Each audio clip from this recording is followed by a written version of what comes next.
Assalamualaikum warahmatullahi wabarakatuh. Perkenalkan, nama saya Indri Yulia Fahma dengan NIM 2213040009. Baiklah, saya dari kelompok 9 akan memaparkan materi makalah kelompok saya, yang mana judulnya yaitu membangun profesionalisme dalam bisnis. Yang pertama, membangun profesionalisme dalam bisnis.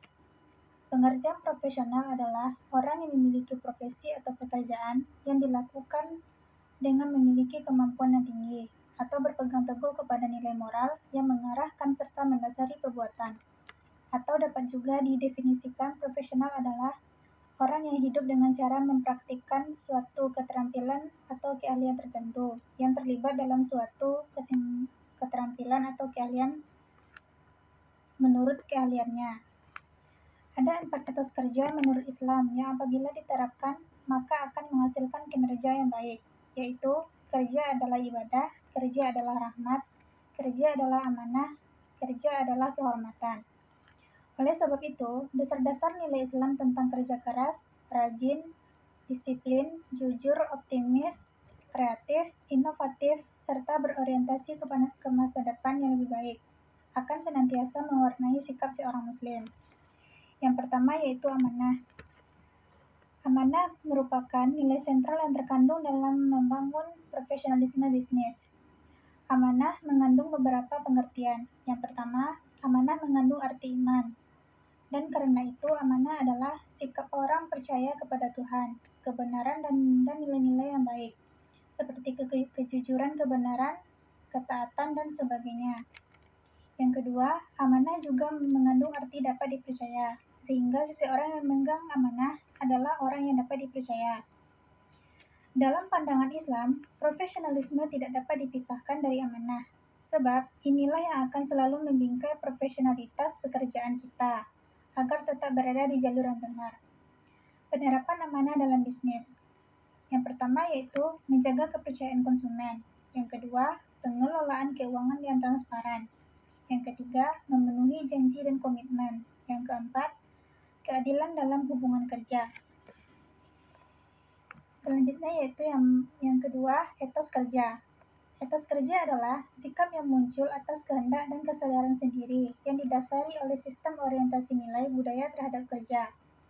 Etos kerja tidak bisa dilepaskan dari pekerja profesional. Dalam konsep sederhana manajemen modern, etos kerja harus disesuai dengan prinsip-prinsip manajemen, yaitu planning, organizing, staffing, directing, dan controlling.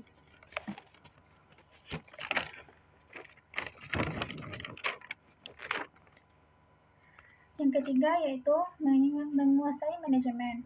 Menguasai manajemen merupakan fondasi penting dalam membangun profesionalisme dalam bisnis, karena manajemen yang relatif membantu dalam mengelola sumber daya, mengarahkan tim, dan mencapai tujuan bisnis yang efisien.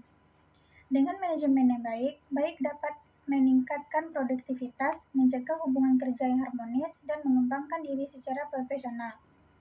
Beberapa alasan saling terkait dalam menguasai manajemen yaitu yang pertama, struktur dan sistem kerja yang jelas.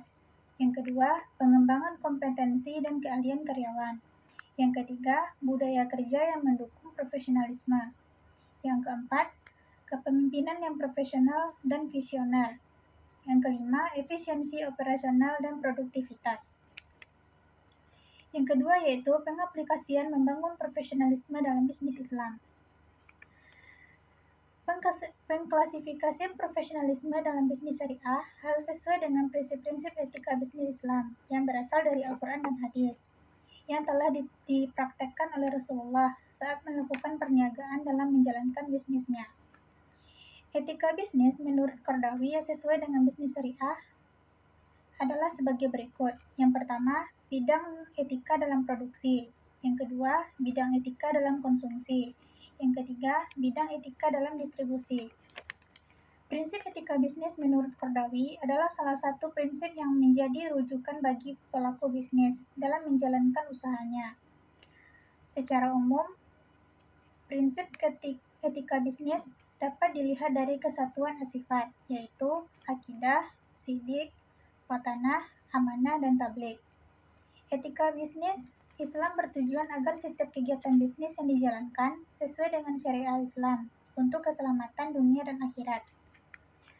Adapun jenis praktek malbisnis antara lain yaitu yang pertama, produk barang dan jasa dijual halal. Yang kedua, gharar. Yang ketiga, tidak menipu. Yang keempat, riba. Yang kelima, ihtikar. Dan yang terakhir, mengurangi timbangan dan takaran. Pelaku bisnis syariah. Perilaku seorang muslim dalam berbisnis sangat diperlukan investasi yang dapat menguntungkan dan meminjam kehidupannya dan menjamin kehidupannya di dunia dan akhirat. Al-Quran dan hadis adalah panduan bagi pelaku seseorang dengan mengikuti perilakunya dengan perilaku Rasulullah.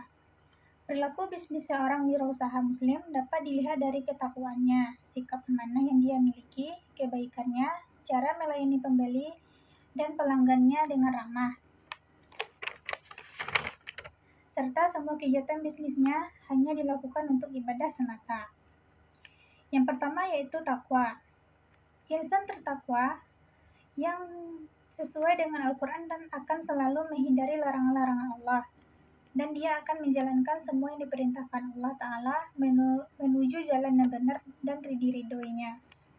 Yang kedua yaitu amanah, merupakan menyampaikan dan memberikan hak atas suatu hal kepada pemiliknya, tidak mengambil sesuatu melebihi haknya, dan tidak mengurangi hak orang lain, baik berupa harga maupun jasa.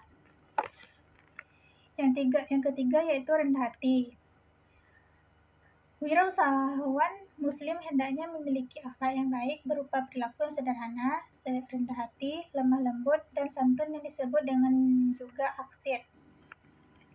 Aksid dapat diartikan menolong seseorang dengan bantuan non-materi atau merupakan simpatik, dengan bersikap dermawan kepada orang miskin atau bersikap ramah kepada orang lain. Yang keempat, melayani dengan baik. Selain wirausahawan muslim, juga harus bersikap khidmat, yakni melayani dengan baik. Pembeli akan merasa senang jika dilayani dengan ramah dan baik. Yang kelima yaitu bermurah hati dan membangun hubungan baik. Saling menolong dan bermurah hati kepada orang lain dapat dilakukan dengan bertutur kata sopan saat melakukan transaksi jual beli.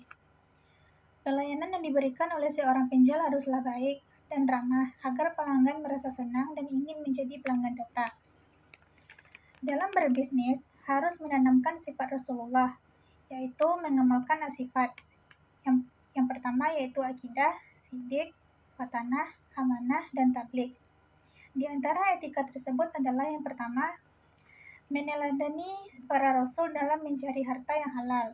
Yang kedua, tidak mencari rezeki pada hal yang diharamkan, baik dari segi zatnya maupun dari cara mendapatkannya, serta tidak menggunakannya untuk hal-hal yang haram. Yang ketiga, menjaga budi pekerti dan akhlak seperti memperkuat ukhuwah dan kesetia kawanan. Yang keempat, menekuni usaha yang diminati walaupun usaha itu kecil. Yang kelima, menunaikan hak harta yang diajarkan Islam seperti hutang, sedekah, infak, dan zakat. Yang keenam, menghindari praktik riba. Yang ketujuh, tidak menzalimi dan tidak dizalimi. Dan yang kedelapan yaitu keadilan dalam pendistribusian kemakmuran. Yang kesembilan, transaksi dilakukan atas dasar sama-sama ridho. Dan yang terakhir yaitu tidak ada unsur riba, maisir, dan gharar. Sekian materi yang dapat saya paparkan terhadap makalah saya. Lebih dan kurangnya saya mohon maaf apabila saya akhiri dengan wabillahi taufiq wal hidayah. Wassalamualaikum warahmatullahi wabarakatuh.